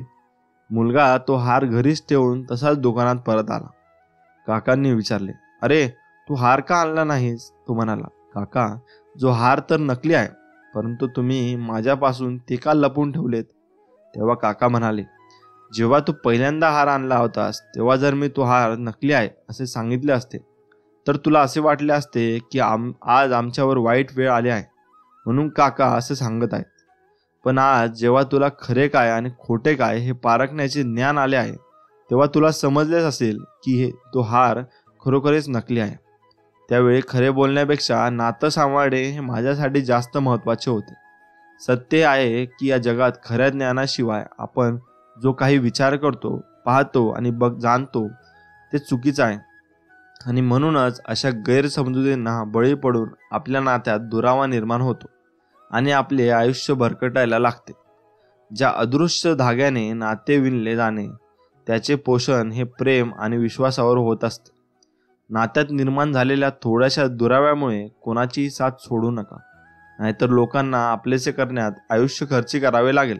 सत्य अशा प्रकारे सांगण्याचा प्रयत्न करा की ज्यामुळे इतरांमध्ये प्रेम निर्माण होईल. मित्रांनो, सतत पॉझिटिव्ह राहा. किती वाईट घडो नेहमी पॉझिटिव्हच राहायचे. उदाहरणार्थ, एक डोळा गमावला पण दुसरा डोळा शाबूत आहे, ज्यामुळे हे सुंदर जग पाहू शकतो. देवाची कृपा आहे. प्रत्येक अपयश मला एक संधी देऊन जात आहे. उदाहरणार्थ, जेव्हा लोक आपल्याला टाळतात, आपल्याकडे बघून नाक मुरडतात, तेव्हा तर अधिकाधिक आकर्षक दिसण्याबद्दल आपण जागरूक होतो. आपली मस्करी उडवली की आपलं कोणी कळत नकळत अपमान केला की आपल्याला महत्वाकांक्षा जागृत होतात. 2. प्रेमात पडा. आयुष्यात पोकळी आणि निराशा आली की एक असे पॅशन शोधावे ज्यासाठी संपूर्ण आयुष्य पणाला लावावे. फॅशन म्हणजे अगदी एखादी गोष्ट जी गोष्ट न थकता अगदी उत्साहाने महिन्याचे 30 दिवस दिवसातल्या 10-12 तासाच्या व आपण ते करू शकतो, याला म्हणतात पॅशन. त्या गोष्टीसाठी अक्षरशः आयुष्य झोकून द्यावे, अगदी स्वतःला विसरायला लावले, तेच खरे पॅशन. कोणासाठी व्यापार हे पॅशन असेल तर कोणासाठी खेळ हे पॅशन असेल, कोणासाठी भटकंती हे पॅशन असेल. त्याच्याशिवाय आपण जगू शकत नाही आणि मग एके दिवशी जगही आपल्याला त्या एकाच गोष्टीसाठी ओळखू लागते. मित्रांनो, महिन्याला 2 पुस्तके तरी वाचावीत. माझ्या आयुष्यातला अत्यंत वाईट आणि पडक्या काळामध्ये मला फक्त आणि फक्त चांगल्या विचारांच्या पुस्तकांनीच तारले, नाहीतर कदाचित मी आज हा लेख लिहायला शिल्लकच राहिला नसतो. इतके पुस्तकांचे माझ्यावर अनंत उपकार आहेत. महिन्याला कमीत कमी 2 तरी चांगली पुस्तके वाचून काढणे आणि चांगल्या गोष्टी तात्काळ जीवनात आणेन हा चंगच बांधावा आणि आपोआप जे जे हवे ते सारे मिळत जाते, हा माझा स्वानुभव आहे. 4. डायरी लिहा. दररोज घडलेल्या बऱ्याच वाईट घटना आपल्याला बहुमूल्य अनुभव देऊन जातात. त्यांना शब्द करत गेले की जगण्याची रंगात वाढत जाते. माझ्या मनात चाललेले द्वंद्व बाहेर काढण्यासाठी मला ह्या डायऱ्यांनी खूप मदत केली. झालेले अपमान, आलेले अपयश, भविष्याची चिंता, मनाचे रिकामपणा, सगळी मळमळ मी बाहेर काढली आणि प्रत्येक जखम डायऱ्यांमध्ये जपून ठेवली. आणि शहाण्या बाळांसारखे त्या सर्वांनीही मला त्रास देणे बंदच करून टाकले. आजही माझ्या कम्प्युटरमध्ये मी स्वतःलाच लिहिलेली शेकडो पत्रे आहेत. ती वाचून मला आतच खूप गंमत वाटते. कधी कधी छोट्या मोठ्या कारणाने मी खचतो की ते वाचून प्रचंड बळ मिळते. बॅटरी पुन्हा टमाटम चार्ज होते. जे सुरू केले त्याचा शेवट करा. हातात घेतलेले काम पूर्ण करायचे म्हणजे करायचे. मनावर विजय मिळवण्यासाठी मनाचाच वापर करायचा. काम सुरू होतानाच असे भासवायचे की ते पूर्ण झालेले आहे आणि मग गोंधळून जाते आणि ते पूर्ण करूनच एका जागेवर शांत बसते. आसन हा यशाचा मूलमंत्र नेहमी लक्षात ठेवायचा. कफन झोन ठेवा, नवीन आव्हाने स्वीकारा. तू मागच्या एका महिन्यामध्ये अशी कोणतीही एक गोष्ट केलीस का जे तुला येत नाही, जे करण्याची तुला भीती वाटते? मी असा वेडेपणा खूपदा केलाय. मला पेंटिंग येत नसताना मी माझ्या ऑफिसला स्वतःच्या हाताने पेंट दिला. मागच्या वर्षी माझी खरी ओळख लपवून मी गावाबाहेरच्या एका सुताराच्या हाताखाली मी एक आठवडा रोज 4 तास हेल्पर म्हणून काम केले. दिवाळीच्या सुट्ट्यांमध्ये मी बॅग भरून घराबाहेर पडलो, पण मी कुठे जाणार मलाच माहीत नव्हते. त्या 5 दिवसात मी अनेक गडकिल्ले भरकटून आलो, अनेक थरारक अनुभव घेतले. स्वतःसोबत घालवलेले ते 5 दिवस मी कधीही विसरणार नाही. नवरात्रीमध्ये उजनी तुळजापूरला ते 37 किलोमीटर अंतर मी एका रात्रीत चालत गेलो. तोही एक आनंदमयी आणि अस्वीर्य अनुभव होता. कमीत कमी 3 मिनिटे व्यायाम करा. मनाला ताजेतवाने ठेवण्याचा हुकूमी हक्क आहे. शरीराला व्यायाम करायला भाग पाडायचे. मन आपोआपच ताळ्यावर येते. जगातल्या प्रत्येक यशस्वी व्यक्तीला हे सूत्र माहीतच आहे. 8. ध्यान सर्व समस्यावर रामबाण उपाय. तुझे शारीरिक व्यंग हे तुझ्या आयुष्यात कधीही अडथळा बनू शकत नाही, कारण तू म्हणजे तुझे शरीर नाहीस. खरा तू तर वेगळाच कोणीतरी आहेस. हे तुला ध्यान करायला लागले की आपोआपच उमगत जाईल.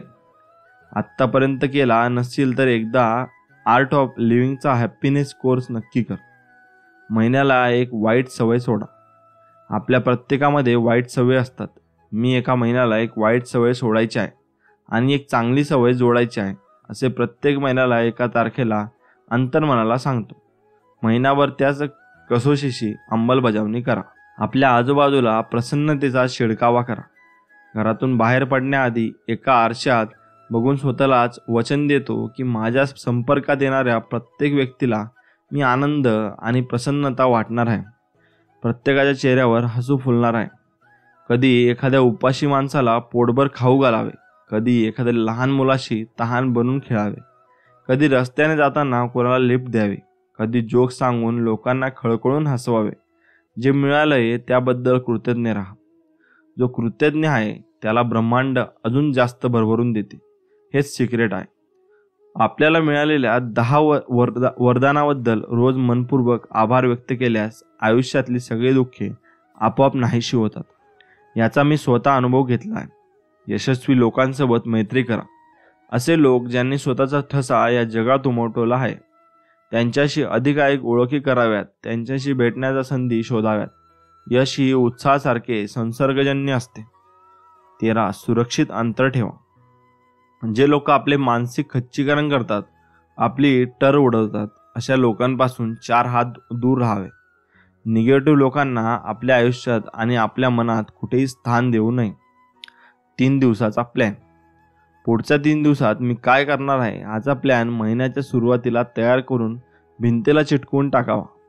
एक लक्ष साध्य केले की विजयी असं लिहून त्याचं अगदी उत्साहाने आणि आनंदाने सेलिब्रेशन करावे. मित्रांनो, आपल्या डोळ्यांना आपल्या मनाला कोणत्याही क्षणी कोणतीही व्यक्ती आवडायला लागते. आपल्याला ती व्यक्ती इतकी आवडायला लागते की त्या व्यक्तीशिवाय दुसरा विचार पण नाही करत आपण. आणि खरा खेळ तर तेव्हा सुरू होतो जेव्हा आपण त्या व्यक्तीशी बोलायला लागतो. पण हे महत्त्वाचे नसताना की आपल्याला ती व्यक्ती जितकी आवडते तितकीच आपण त्या व्यक्तीला आवडतो असू. कदाचित ती व्यक्ती आपल्याशी सहज बोलत नसेल. आपल्या मनामध्ये त्या व्यक्तीबद्दल ज्या भावना आहेत त्या भावना त्याच्या मनात नसतीलही. असंही काय वेळेस होतं. मित्रांनो, मी तुमच्यासाठी बहुत सुंदर संदेश घेऊन आलो आहे. त्यामुळे तुम्ही हे एकचित्ताने ऐकावे हीच माझी नम्र विनंती. मित्रांनो, एक विनंती करतो तशी बघा. तुम्ही बघा, एकही दिवस तुमच्या दुःखात जाणार नाही. टेन्शन कोणाला नाही, टेन्शन प्रत्येकाला आहे. टेन्शन हे असतेच. कुणीतरी म्हटले बघा, मिठाशिवाय जेवणाला चव नसते. खरंच आहे ते. म्हणून मित्र हो, टेन्शन जरी असले तरी विचार नाही करायचे. त्याला वाटा असतात, मार्ग असतात आणि एक ना एक दिवस मार्ग निघतोच. आणि तो मार्ग काढायचा असतो, असं तुम्ही काढणार हे नक्की आहे. कधीकधी आयुष्यात अशीही वेळ येते की आपल्याला असे वाटते की केव्हा हे दिवस दूर होते, का पुन्हा पुन्हा त्याच त्याच अडचणी, तेच तेच संकट माझ्या आयुष्यात येतात, हे सगळे केव्हा संपेल. मित्र, आता ते सहन नाही करू शकत. प्रत्येक वेळी नवा प्रॉब्लेम माझ्यासमोर येऊन उभा असतो. माहिती आहे का, या चार कारणांमुळे आपल्या आयुष्यात दुःख हे नेहमीच येतं. पहिले म्हणजे नात्यांमुळे दुःख येते. आपले ज्यांच्यासोबत एक नाते असते त्यांच्याशी आपले भांडण होते किंवा अजून काहीतरी असू शकते. बऱ्याच जणांना नात्यात धोका मिळालेला असतो, त्यामुळे ते खूप दुःखी असतात. ते त्या गोष्टीचा इतका विचार करतात की त्यांना त्या गोष्टीतून बाहेरच पडता येत नाही. ते फक्त त्याचा विचार करतात. ते ज्यांच्यावर प्रेम करत होते पण त्याला काहीच पर्वा नसते, म्हणून त्याचा विचार करण्यापेक्षा ते तुमच्यावर प्रेम करतात त्यांचा विचार करा. तुमच्या आईवडिलांचा विचार करा. खरेच असे काही जण असतात जे आपल्यावर मनापासून प्रेम करत असतात. त्यांच्याकडे लक्ष द्या, आणि असे जर काही झाले हे असेल तर त्याला तुमच्या जीवनातला एक भाग समजून विसरून जा, कारण त्याच गोष्टी आठवून तुम्हाला काहीच फायदा होणार नाही. जेवढ्या लवकर ती गोष्ट विसराल तेवढ्या लवकर तुम्ही खूप आनंदी राहायला शिकाल. दुसरे म्हणजे काही लोक पैशांमुळे दुःखी असतात. त्याला आयुष्यातल्या अडचणी, त्यांच्या आयुष्यातलं टेन्शन हे पैशामुळे असतं. तर काहींना काम मिळत नाही, किंवा काहींचं काम नीट चालत नाही, किंवा काहींच्या कामात कॉन्फिडन्स येऊन जातात. कधीच खूप खर्च येऊन जातो, कधी काय होते तर कधी काय होते, त्यामुळे खूप टेन्शन येतात.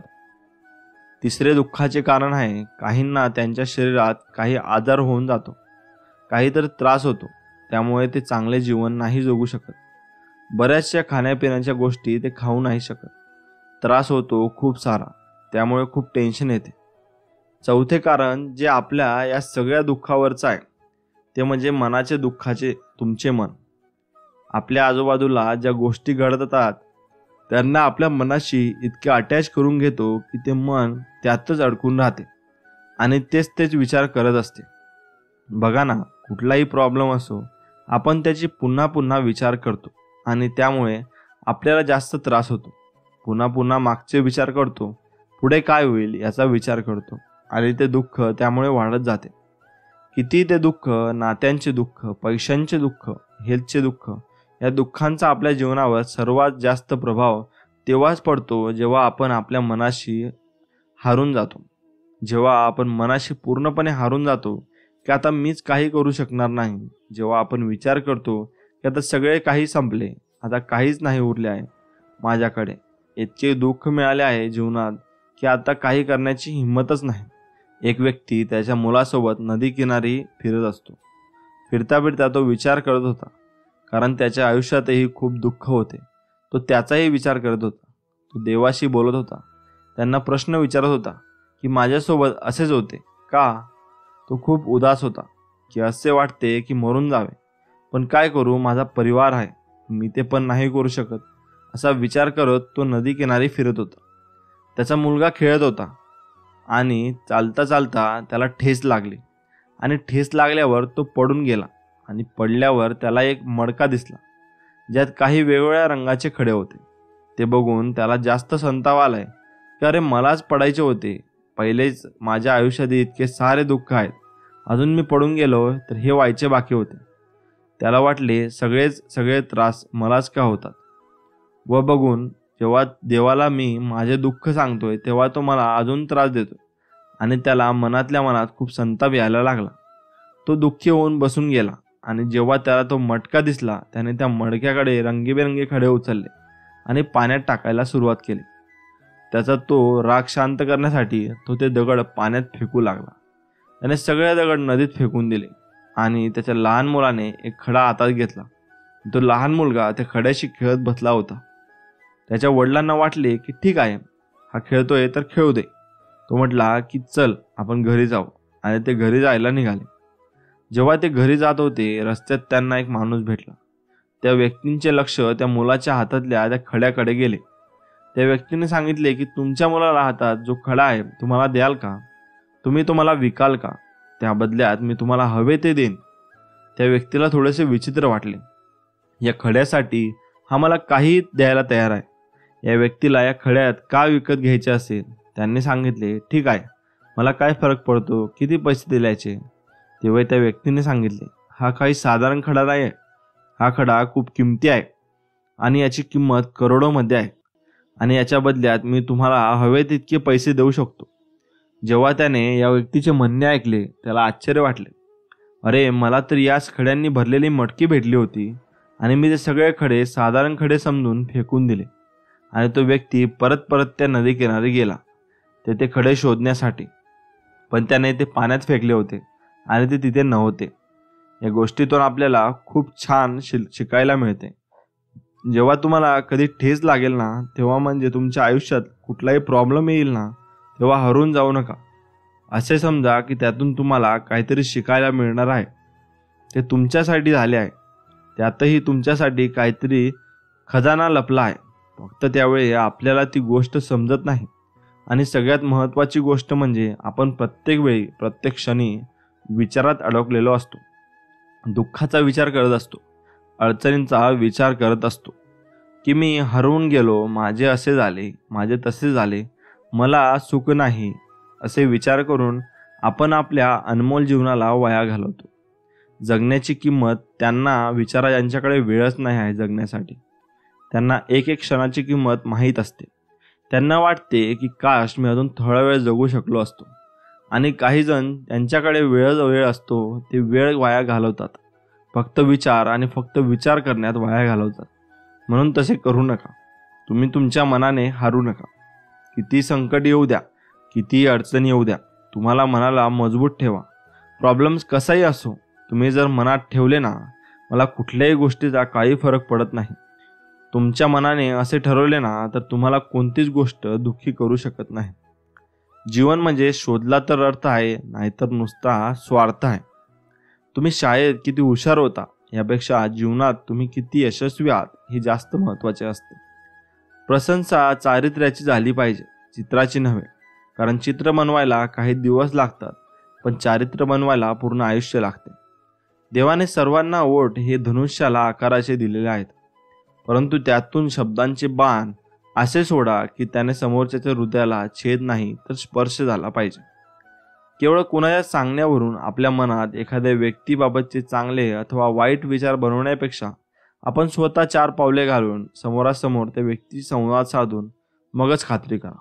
देवळातला देव सहज ओळखता येतो, पण माणसातला देव ओळखायला पूर्ण यावा लागतो. मग तो पाण्याचा असो अथवा भावनेचा. विचार करण्याची पद्धत सुभाप्रमाणे असावी. दोष तेवढे काढून टाकायचे आणि गुण तेवढे शिल्लक ठेवायचे. इतरांपेक्षा वेगळे बनायचे असेल तर चेहऱ्याने नाही तर विचाराने आणि संस्काराने बना. कारण माणसाचे चेहरे कधी ना कधी प्रत्येकाची साथ सोडत असतात, मात्र माणसाचे विचार आणि त्याचे संस्कार शेवटपर्यंत साथ सोडत नसतात. खरे नाते एक चांगल्या पुस्तकासारखे असते. ते कितीही जुने झाले तरी त्यातील शब्द कधी बदलत नाही. अभिमान आणि गर्व यातील अंतर जी व्यक्ती समजू शकते तीच व्यक्ती आयुष्य आनंदात जगू शकते. जीवनात निर्णय घेण्याची ताकद ज्या व्यक्तीच्या अंगात आहे तो भूतकाळात काय घडेल याचा विचार न करता वर्तमान काळात आणि भविष्य काळात यांचा विचार करून पुढे चालतो. शिड्या फुलाप्रमाणे मग ती सडायला लागतात आणि मग मनाला पोखरायला लागतात. म्हणून जोपर्यंत ती निर्माल्य आहेत तोपर्यंत गर्भार्पण करून मोकळे व्हायचे. एक लोहार दादा एरणीवर हातोड्याचा घाव घालीत होते. मी विचारले, किती वर्ष झाली हातोडी आणि एरणीला? लोहार दादा म्हणाले, हातोड्या अनेक तुटल्या, पण ऐरण मात्र तशीच आहे. मी विचारले, असे का? तेव्हा त्यांनी खूप सुंदर उत्तर दिले, घाव घालणारे तुटतात, पण घाव सहन करणारे कधीच तुटत नाही. तर ते खंखरपणे उभे असतात. आपणही असेच उभे राहिले पाहिजे आणि संकटांना आपण मात केली पाहिजे. जरा चुकले की घरच्यांची बाहेरच्यांची किती बोलणी घालली, काळजाला किती घरे पडली, आईने कधी मोजलेच नाही. मित्रांनो, तुम्ही एक विचार करा. तुम्ही स्वामींचे जेव्हा नाव घेता तेव्हा स्वामी कायम तुमच्या पाठीशी असतात. हे तुम्ही कायम लक्षात ठेवले पाहिजे व त्यानुसार तुम्ही चालले पाहिजे. मित्रांनो, आपण एक स्टोरी आता बोधकथा बघूया. विश्वासघात. जंगलात एका हरणाचे पिल्लू चरत होते. अचानक तेथे एक चित्ता आला. पिल्लू जीव वाचवण्यासाठी दाट वेलीच्या जाळ्यात घुसले. त्याला पकडण्यासाठी चित्ताही त्या जाळीत घुसला. पिल्लू छोटे होते, ते सहज जाळीतून पळून गेले. मात्र चित्ता अडकून बसला. त्याच वेळी एक शेतकरी तेथून जात होता. चित्त्याने शेतकऱ्याला त्याला जाळीतून काढण्यासाठी विनंती केली, परंतु शेतकरी म्हणाला, तू जंगली प्राणी, तुझा काय भरोसा, तुला जाळीतून काढल्यावर तू मलाच खाऊन टाकशील. चित्त्याने तसे करणार नाही असे आश्वासन दिले. शेतकऱ्याने त्याला मुक्त केले. तेव्हा चित्त्याने आपला मूळ स्वभाव दाखविला आणि शेतकऱ्याला खाण्याची भाषा सुरू केली. शेतकरी म्हणाला, मी तुला मुक्त केले, हा सहकार्याचा मोबदला का? चित्त्याने भुकेचे कारण सांगितले. तेवढ्यात तेथे एक लांडगा आला. दोघांची चर्चा ऐकून तो शेतकऱ्याला म्हणाला, हा एवढा मोठा चित्ता, वाऱ्याच्या वेगाने पळणारा, आणि हा एवढ्याशा जाळीत कसा अडकून पडेल? तू खोटे बोलतो आहेस. तू एवढ्या मोठ्याने चित्त्याला वाचवला हे खोटे आहे. हा संकटात फसू शकत नाही. तो जाळीत कसा काय अडकला ते मला दाखव, मग तू खरा की चित्ता हे बघू. हे ऐकून चित्ताही घमंडीत आला आणि तो परत जाळीत गेला व पुन्हा जाळीत अडकला. त्याच क्षणी लांडगा शेतकऱ्याला म्हणाला, अरे मित्रा, आता तरी पळ, नाहीतर पुन्हा हा तुला फसवेल. तात्पर्य, जे नेहमी विश्वासघात राहिले त्यात कधीच विश्वास ठेवणे चांगले नसते. ते त्यांचा मूळ स्वभाव कधीच सोडत नाही, हे कायम लक्षात ठेवा. स्वामींवर आत्यंतिक नितांत भक्ती ठेवा आणि स्वामींचे नाव कायम मुखात ठेवा. तर मित्रांनो, या व्हिडिओची मी आता सांगाता करतो व या व्हिडिओला इथेच संपवतो. तुम्हाला जर हा संदेश आवडला असेल तर व्हिडिओला लाईक करा आणि आपल्या चॅनलला सबस्क्राईब करा. चला तर मग, अवधूत चिंतन. श्री गुरुदेव दत्त. श्री स्वामी समर्थ. जय जय स्वामी समर्थ.